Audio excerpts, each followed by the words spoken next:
is Destroyed Nonchalance, taking culture apart one episode at a time. A social commentary podcast on pop culture, fashion, film, and music.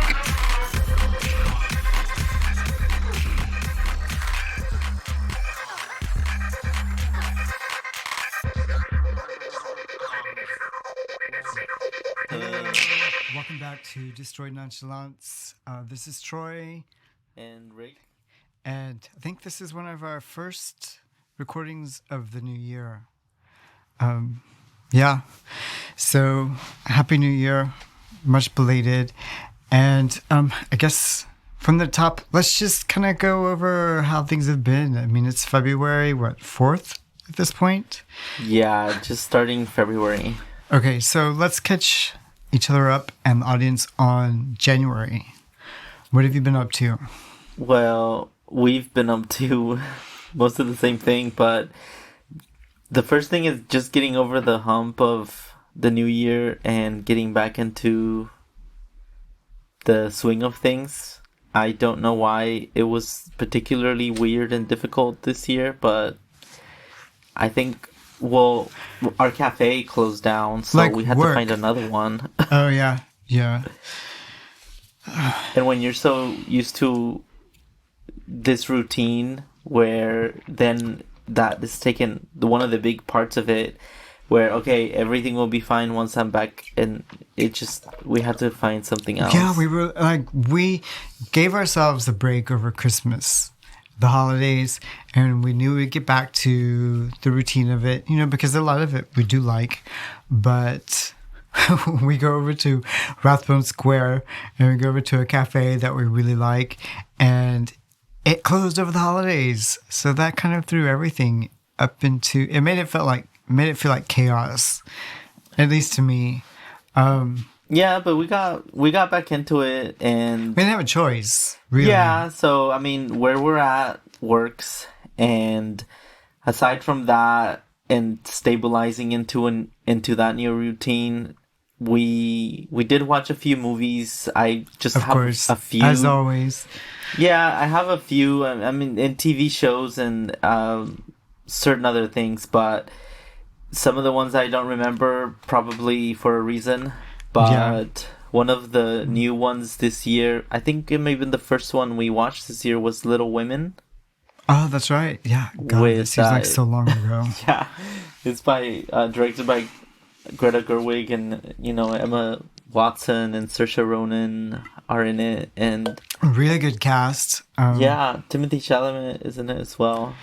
And, I mean, I really like Greta Gerwig, but no Oscar nomination for her. Which is really, I don't know, just shocking. Borderline outrage. I just think it speaks to women in Hollywood. And, she makes a female-oriented movie that's really good by any measure. Just critically acclaimed, but somehow it made itself. Yeah, exactly, because it did get a Best Movie nomination. And,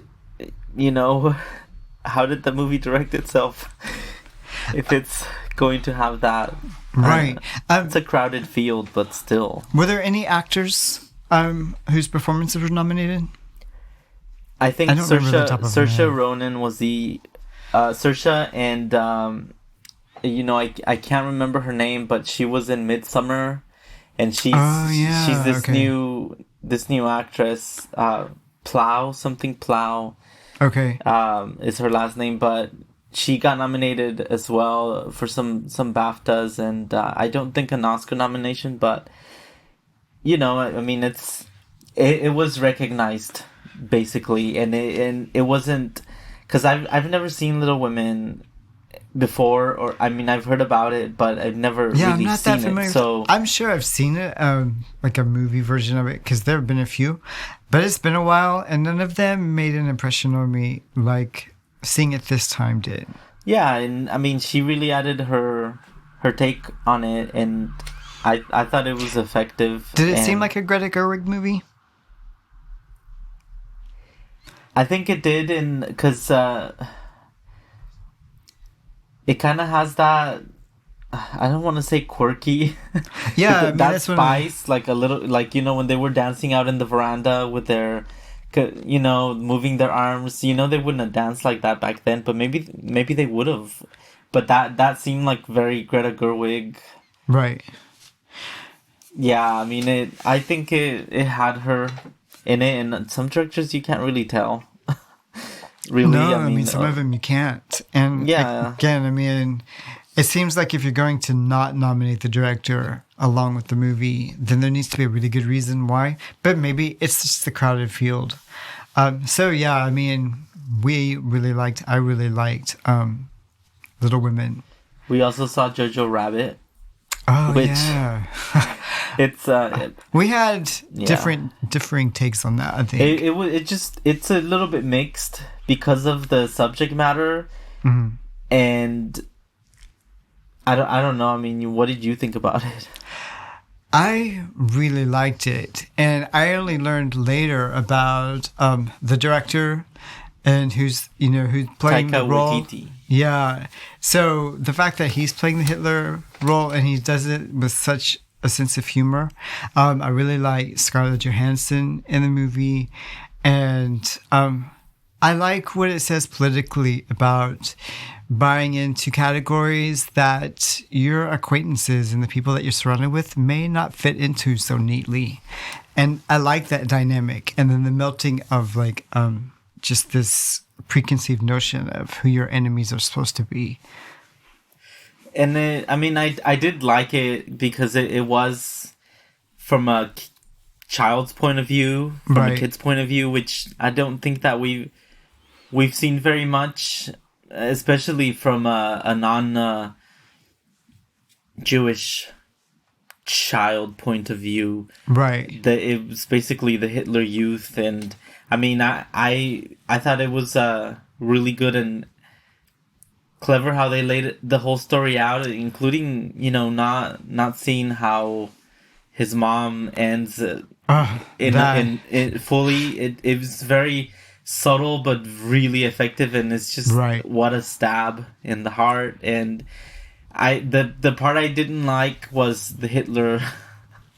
Hitler being a funny character. Just this like goofy guy, because I mean everybody knows why, but I guess I can see why they did that, and they did it that way because it is the kid's point of view, and it also takes the piss out of people who take themselves too seriously. I mean, well, yeah, but it's it is a serious right. topic, and well, yeah, it is I mean, this topic. hasn't been done before, and he did it really, really well. It was on the line for sure. He was walking the line, but I think that just the end results, Yeah, I mean, I think director. I liked the approach of making the whole idea of like the Nazi idea from like the child level perspective up to Hitler just seems so ridiculous, and the ridiculous lengths that you have to take it to actually convince yourself that you're believing all of this, and then the kid like melts it down. I mean, he's concocted these monsters, and and then these monster stories are held up to be like something really valuable to this Nazi regime, and you should be really proud of yourself. But it's so ridiculous compared to the reality, the face-to-face interaction that the kid and the girl go through. And when you compare this ridiculous like idea of world order with just like the simplicity of face-to-face interaction, I think humor is like a really good approach to take to it, because I mean really it's really just dumb. Yeah, and you can see it around the kid, and you could technically see how it would have been if it had been filmed in the ridiculous sense. Not that, I mean, it was still becoming psychophans of this and these followers, and just them this bratty harboring neurotic that anger, and yeah, it's all. I liked that. Yeah, so I mean, it was good, but It was on that line. It was uncomfortable. It was uncomfortable, and I mean, it had its funny moments and all of that. Right. And I think the other kind of like Holocaust, just that era, because we saw two movies. One of them you did not like, The Hidden Life by Terrence Malick, and it was about the farmers, and that the one farmer saying he was not going to fight for Hitler and he didn't believe in this and he was jailed and all of that. So I mean, it was we got a few perspectives slow. I mean, I don't mind a slow movie, but it can't be predictable. Yeah, I mean, no, it was slow. really long, and I liked the movie, but it could have been edited down a bit. But I mean, I sat through that whole movie thinking about everything else I needed to be doing that I couldn't be doing because I was sitting in that movie, but and nobody it thinks was just about, not ending. Nobody thinks about what that looked like, and everybody thinks, well, how come all of the German people didn't do this and didn't do that? And when actually there were a lot of German people. I mean, while there are realities of, I mean, armchair footballer people where, you don't know what you would do unless you were in the situation, or what you could do. And the consequences of actually trying to resist especially. that. I mean, that was a man of principle, and you don't hear the stories of the people that resisted, and I mean, they were completely powerless. And I was surprised that it went on so long. Like, they would have kept these German prisoners that did not want to fight because they didn't believe in this cause. Right. That they even kept them alive for as long as they did, and did trials and stuff. Right. What were we listening to just the other day, and it might have been yesterday, where they were trying to explain how difficult it was for the Nazi officers to actually start getting into something like murder and this kind of torture. Yeah, it was Terry Gross and for Fresh Air. Right. Because it was the Holocaust Remembrance Day just a few, maybe last week, I think. Right. So, yeah, I mean, they had to make it easy for the officers to kill and to exterminate. Because they weren't looking to jump into that just right away. So maybe that plays into why they kept this farmer alive for as long as they did. Yeah, it wasn't exactly. And there's more parts of the story that this highlights and that it just fills in. Because it was like what they were talking about in Fresh Air, that it wasn't the plan initially to do what they did. Right. And the way things just escalated, and yeah, so I mean, okay. Just finishing up, we also watched Bombshell with it's the story of Fox News and Roger Ailes moment. Yeah. So I mean, Charlize Theron was great in it, and so was Nicole Kidman and Margot Robbie, and I kind of connected it to The Morning Show. I was just going to ask, what did you think of those two in relation to each other? I think The Morning Show it's a little more raw. Right. And like, really, in what way? Because you actually see some of that happening, and you see some of the it. aggression is a little more escalated. They have more time. Yeah. To explore that, and all of the things that happened in The Morning Show. Right. Happened tenfold probably at Fox, and over decades.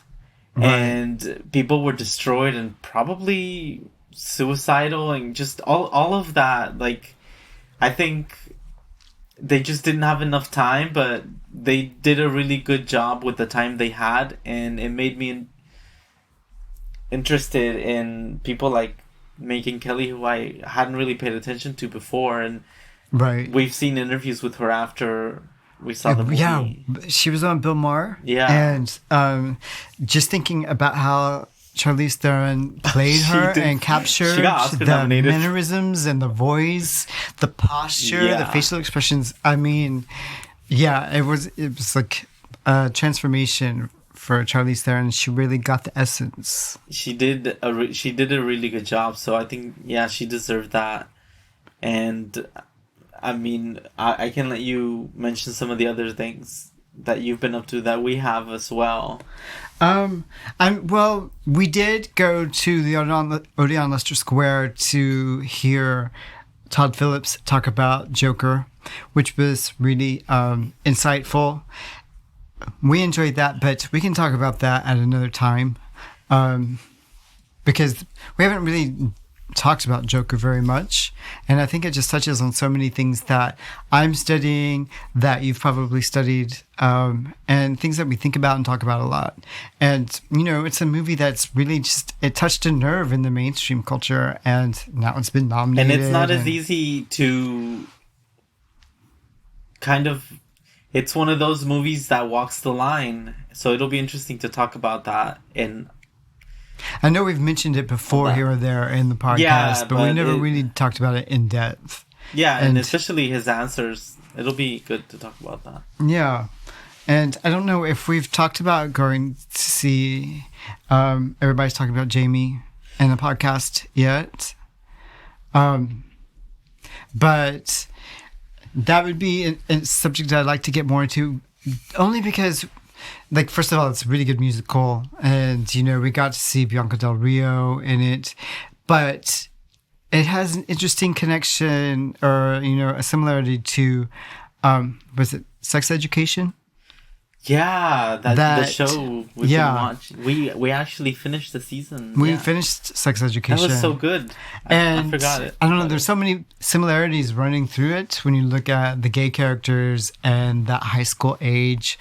Obviously, Sex Education is not a musical, but the characters go through some similar situations. So, if we have time at some point, I would like to talk about. Yeah, because we need to go see it again. Jamie. Because they changed Jamie, so we'll have to see it again, and maybe we can talk about it. No. And then finally, we've seen Madonna's Madame X tour twice.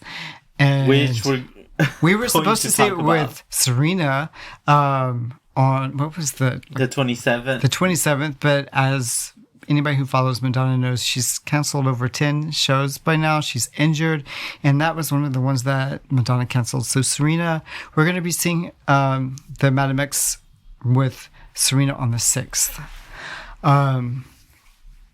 Keeping our fingers crossed, but it seems like Madonna's implemented a schedule where she does 2 of the shows, takes a break, does 2 of the shows, take a break. Yeah. Keeping our fingers crossed. There is a concern that the second show that she does is a truncated, kind of abbreviated show where she cuts out the first 4 or 5 songs. So hopefully that won't happen. Maybe, who knows? But that'll be something that we can talk about after we see it with Serena. Yeah, but we want to talk about it in full, and then maybe we'll talk with Serena about it a bit as well once she sees it. Okay, so that's all on my list as far as entertainment and everything, because as you, Rick, are painfully aware, I'm heading into confirmation. I don't know anything research about project, that.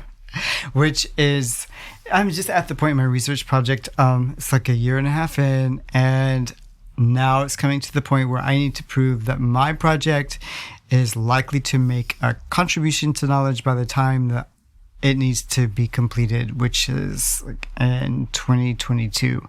So this is the last time that the university will be checking in on what I'm doing before I submit. So yeah, I haven't done any field work yet. I'm still waiting for ethical clearance.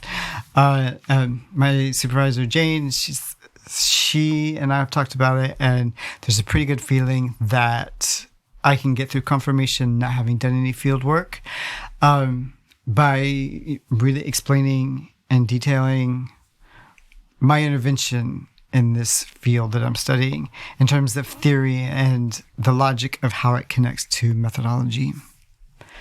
And so, and you've already gotten good feedback on. Yeah, yesterday I had a presentation. It's like the first hurdle to get through, where I have to present to peers and faculty at UAL. And it went pretty well. And there have been times when I've given presentations to peers and faculty, and not really gotten any questions or feedback from the audience. And I mean, that I just chalk that up to the experience of doing it there. But yesterday it was quite different. Yeah, I got lots of questions and lots of feedback. Parents found what I was talking about relevant because they have kids who are getting into Instagram or completely rejecting Instagram. And because I laid out like basically my thesis architecture, I got good feedback on how precise I was with it. And so, yeah, I'm pretty confident moving forward. But moving forward means doing a 10,000 word paper and presenting to an expert in the field that I'm studying, and then having a conversation, a discussion with that expert where the expert can grill me on anything that she feels like I've missed or something I need to pay attention to. And, you know, honestly, I quite like those times. And it doesn't make me so much nervous because, again, this isn't the part where everything comes to an end. I feel like I've done well enough so far and prepared enough so far to get to the point where... And you know what you're talking about. It's not... I mean, prepared enough. Yeah. Yeah. Yeah, so... like that is literally almost all we do. I know we talk about what we've been doing, but those are little spots here and there when there's food in front of us. Yeah, no, I mean, it's true. I think tonight we're going to get away and we're going to go see... I don't even remember which movie we said we're going to go see. It's... Queen and Slim? Queen and Slim, and it's basically like a runaway kind of Thelma and Louise-ish, but not Thelma and Louise. What Right. are the criminals? Yeah. I don't even remember if I've seen a trailer for it. It's been so long. No, I mean, I remember it. It looks good. It's it'll be interesting, I think. And we have comfy seats anyways. We have what? Comfy seats. Oh, comfy seats. And it's also a popcorn snack opportunity.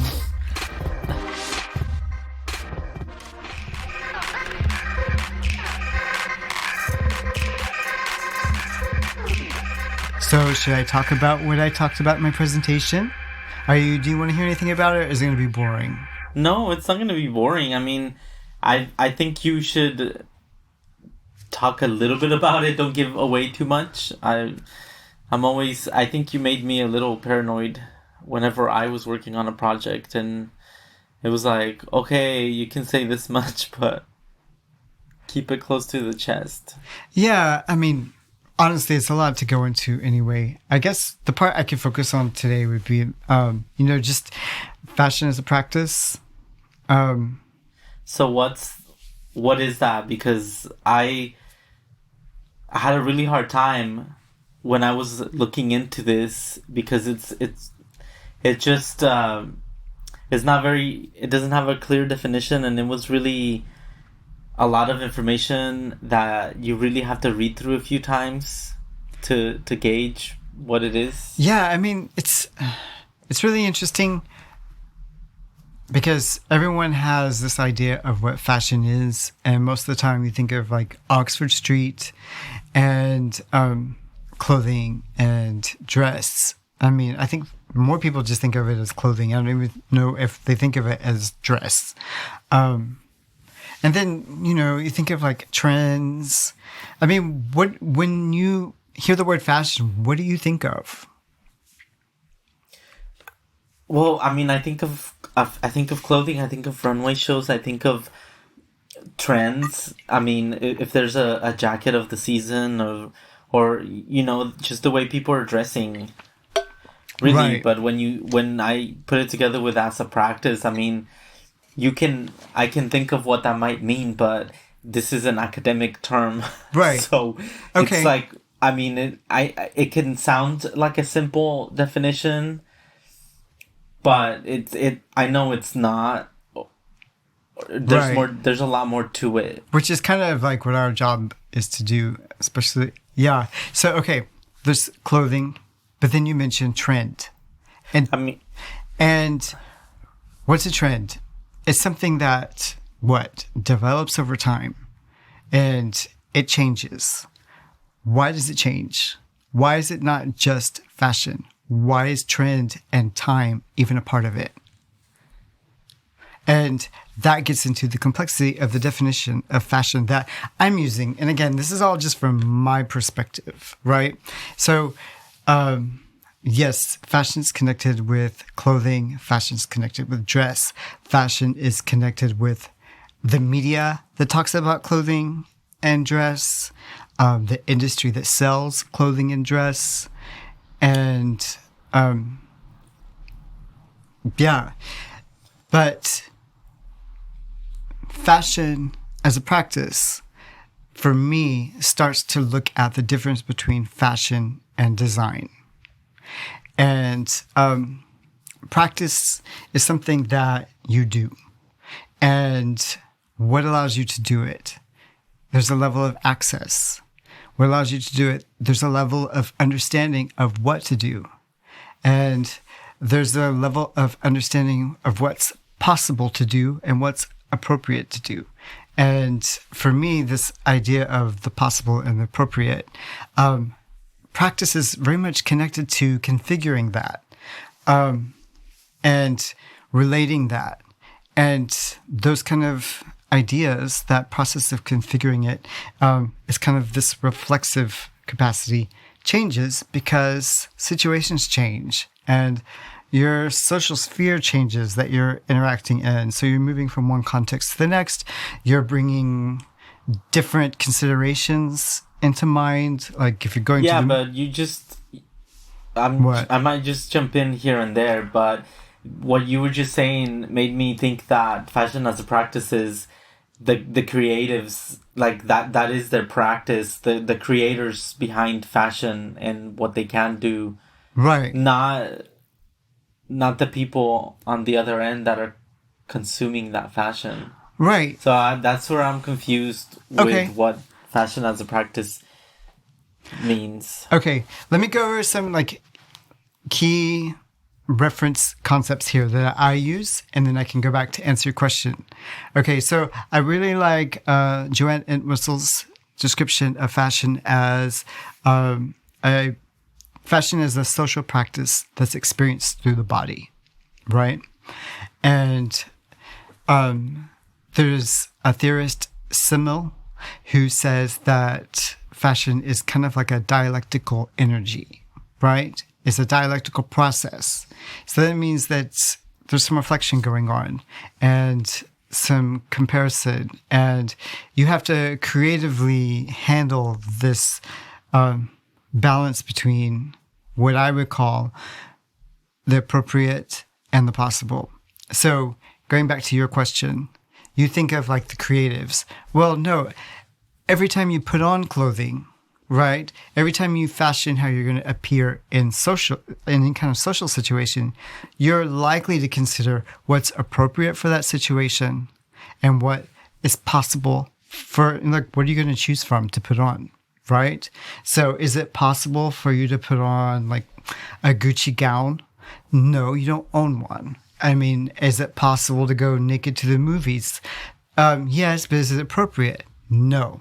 So even as someone who's just using what's been purchased, right? You still have to configure your solution to balancing the appropriate and the possible. And you're just, people largely are relying on consumed objects to do that. But designers are also relying on consumed objects to do that because they didn't go out and grow the cotton and they didn't go out and, make the silk. And they're relying on suppliers. And suppliers are relying on suppliers of fertilizer or the seeds to cotton. So it's all a process of consumption. You're just making purchases and you're consuming at different levels. Even if you were going to make your own clothes, you're still going to buy the yarn, you're still going to buy the thread or whatever. And you could, make more from scratch the clothing that you're going to be wearing, but it's not possible to fashion without consuming. You're going to use some kind of resource, and you're going to get that resource from somewhere, and it's not going to be for free. Whether you've invested your time into planting, or you've invested your time into constructing, or you've invested your time into walking down Oxford Street to make a purchase, and you hand over cash that you've earned from some other means, you're going to consume. And then that's in the realm of the possible. That all of that addresses what's possible. What's available in your supply chain? What's available at Topshop that you can buy? But then what do you do with it? That's the practice of understanding what's appropriate. And that's kind of like an understanding that you grow up with, that is so embedded into your understanding of the social world that sometimes it takes a lot of analysis and really exploring your own thoughts to understand what you consider to be appropriate. I mean, therapy gets at that, artistic processes get to that. So fashion as a practice applies to anybody. And that practice can be, it's basically the fashion that you wear for the practice that you're doing. So a drag queen is a drag queen, so that's her practice, and that's the fashion that she's gonna be wearing. Or exactly, I'm not dressing too wildly, but that decision of how I arrived at how I dressed is my practice, right? And everybody has their own. If somebody's a punk or whatever, that's their practice. Yeah, that's their practice. And then, I mean, you could even take it a step further. Like, so you have the fashion, and what resources you have access to and where you need to bring this all together will impact how you fashion. And yeah, so that does connect to this thing. Well, it reminds me of this thing I came across. It's a fashion localism. Right. So what's that about? It seeks to explore localism in the context of fashion. Right. In localism, place matters, and in fashion and fashion practice, place also matters. So fashion localism is seen as a principle and practice of sustainability, right, where place-based and community values describe a fashion system. So that's the community around you and how they either restrict or contribute to your practice, your fashion practice. If maybe the community gets together and they decide, we have a community closet, don't buy anything else. This is going to be our practice. Yeah. This is the options. So I think that came up in some things I was looking at, the fashion localism. I think more surrounding the sustainability aspect. Right. And then, I mean, that localism is always there, but it's helpful to frame it, especially if you want to leverage that towards like sustainability. And then, unfortunately, I think that those kind of ideas can get co-opted by marketing and yeah. And I mean, good for the sustainability movement if they can kind of reclaim that. And that's some of what Escobar talks about in the Designs for the Pluriverse book. And these worlds coexisting. And it is that kind of localism. But then you have the digital space where localism gets redefined, because it's not a locality based on geography. It's locality based on digital space, coding, access to technology, but it still clusters people together, and it still clusters people around concerns and interests. And I mean, well, yeah, everything is digitized. You can have your fashion practice in real life, but then there's games like Second Life or whatever game, fill in the blank, where you can dress up your avatar. Right. So yeah. you have to take on a practice there as well, on who you might want to be, or who you might want to be there, where you don't get to do that practice in real life. Yeah. So it's pretty much borderless. It's pretty much borderless, and I think that like localism has its challenges, but I think that there's a real benefit to if you can actually come up with something that's local and becomes identifiable to other like cultures and like worlds, then sort of like with music and how characteristics of one genre of music and one locality of music will spread, then and influence other types of music, then you can see like, oh, okay, this locality came up with this because it tried to come up with something that was like different and kind of identified itself. Now it has like a real contribution to like the bigger world, and it can help shape and influence the localized fashion of other places. There's the local fashion of a country or a region, right? But then there's the fashion that transcends borders, because I don't think that all German people wear lederhosen or all Japanese people are geisha. Or you can go anywhere and find an H&M, basically. Yeah, so somebody in any country right now that has an H&M will be wearing the jeans I'm wearing. Right. Mostly, I mean, they don't... Yeah, they're jeans, you know? Somebody from America to Japan will be wearing that same pair of jeans. So there's the fashion practices that are also borderless. Right. And there's fashion practices that are specific to a region, kind of like music. Yeah. Can be. But, we were just talking about the movie Jojo Rabbit and what it's like when you have your idea of something and then when you're face to face with the person having like an embodied interaction and the difference. So you can see how something like H&M, which you can buy the same pairs of jeans across the globe, you stop having an idea of how they're made. Whereas if it's like a local idea of fashion, especially if it's produced locally, you start having a really good idea of how it's made. Like you go to Scotland, you go to Edinburgh, and you see like all of these wool shops that are trading in wool. I mean, you can bet that the population around Edinburgh and in Scotland are going to have a much more informed idea about what goes into wool because they're around where it's produced. Unless, of course, it's been like intentionally obscured. But we're not living around where the jeans from H&M are made.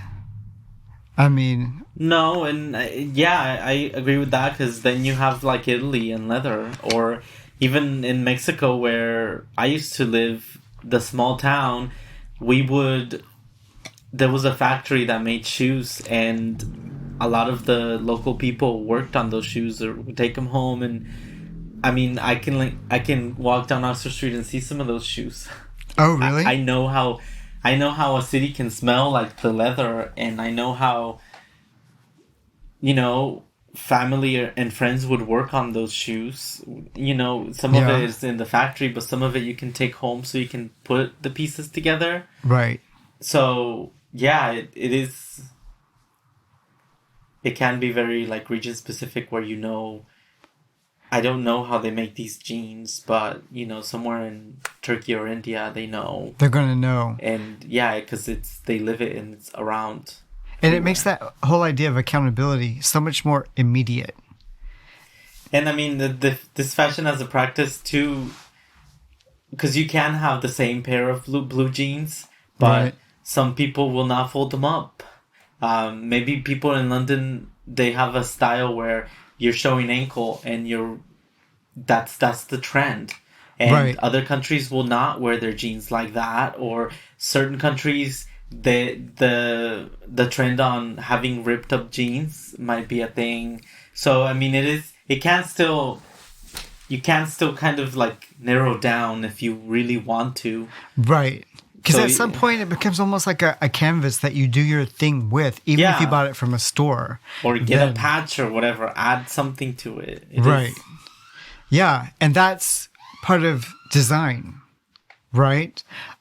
Because when you see, for example, like all of the guys rolling up the bottom of their pants legs and showing some ankle, then it's like, okay, well, that's appropriate and that's possible. And I've never done that before. So how do I do it? Then you start moving into design. That's when you start interfacing with whatever materials that you're working with, and you design that. And so then you become a person who rolls their pants leg up and shows the ankle. And yeah, I mean, and would you have thought to do that in isolation? No, it's a social thing. But again, that design evidences your imagination's consideration of what's possible and appropriate. And you came to the conclusion that this works and it's something that I should do. And if you took a selfie every day, then you might see a period when that rolling up of the pant leg started and eventually when it stopped. And you're like, okay. And so then that became a trend for you that connected to like a trend and the general, mainstream or whatever out on the street. And it all depends on place Right. as well. I mean, the jeans I wear are a little bit tighter than they used to be when I didn't live in London because it is a colder city, or whatever the reason. I used London's to wear kind more, of known for tight jeans, yeah, right? The more skinny loose jeans when I was in Texas, and I didn't even consider before, like it was like a You boot would cut or whatever. die wearing like skinny jeans in Texas. Yeah, most I mean, of the we tried months. wearing the skinny jeans in New York in the summer, and it was just like, no, we have to go to the store and buy shorts right now because we're gonna die. Yeah, That's not possible, but it's more possible in colder weather. right. So that just goes into like that shows you just how much of what you don't really think about shapes how you see what's appropriate and possible, and plays out through your practice of fashion. I mean, that's how I'm looking at it. And there's so many ways to like look at it.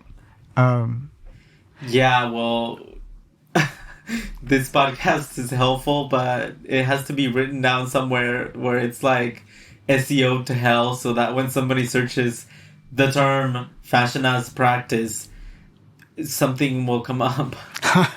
Because Okay. papers come up that nobody Yeah. has access to, or generic random pages that... I have access to it. I But mean, that's because I'm a the term university. together, fashion as practice, it's very hard to find it together. And like you said, it can be seen in different ways. So Yeah, I mean, I 'cause- wish somebody would get one way down and it's like, okay, agreed, this is my way. Put my name, my stamp on it, and okay, here, Google, eat. And, you know... No, I mean, it's really interesting that you say that because I was looking at fashion on Wikipedia, and the people that I'm used to associating with the study of fashion don't appear anywhere on Wikipedia. Because you have to go in and edit it. But I mean, I don't. I mean, yeah, Wikipedia is its own thing.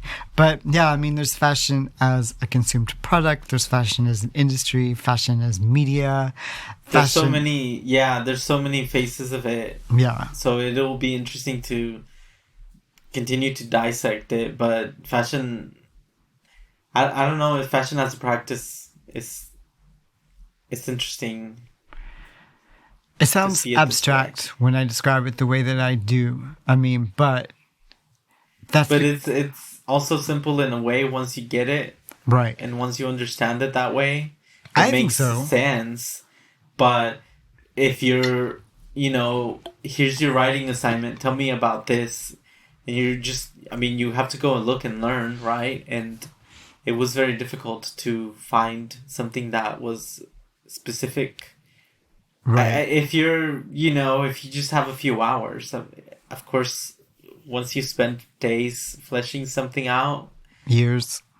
yeah, then Yeah. you really develop your own things. You take what you see and then you change it. If it's not there, then you blend it with something else and then becomes something new.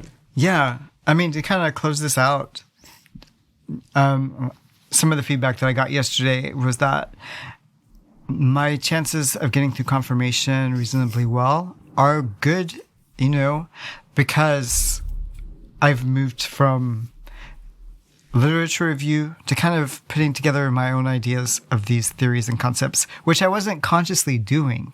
It just sort of happened, which is good because I don't know if I could do if I was consciously trying to do something like that.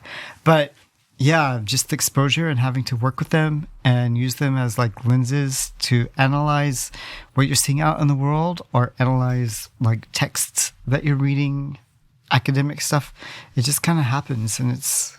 Well, yeah, but then you make something like the map that you made, Yeah. and you see these maps and these books, and people try to explain them out, but you've made yourself invaluable, your brain invaluable to the explanation of that map. Somebody can't just look at it and say, this means this. I really think that like dyslexia and dyspraxia like come into play when it comes, like if I didn't have that like schematic, I would lose track of it like really easy. It would just leak out of my brain and I'd have to reacquaint it myself with it like regularly. Just regularly. Well, so, it sounds good. Congrats on the feedback. Well, thanks. It's deserved, even though I get to be a slave to it all the time. All the work. All right. Well, thanks everyone for joining us again in a month into this 2020. It should be an interesting year. We have a lot coming up. I'm thinking about the elections, but I have to have other than that, series just on that craziness. All right. Until next time. Bye. Thank you for listening. I hope you enjoyed it. Make sure you subscribe to our podcast. We put it out weekly. And follow us on social media. We're on every platform. Instagram, Twitter, Facebook. We're everywhere.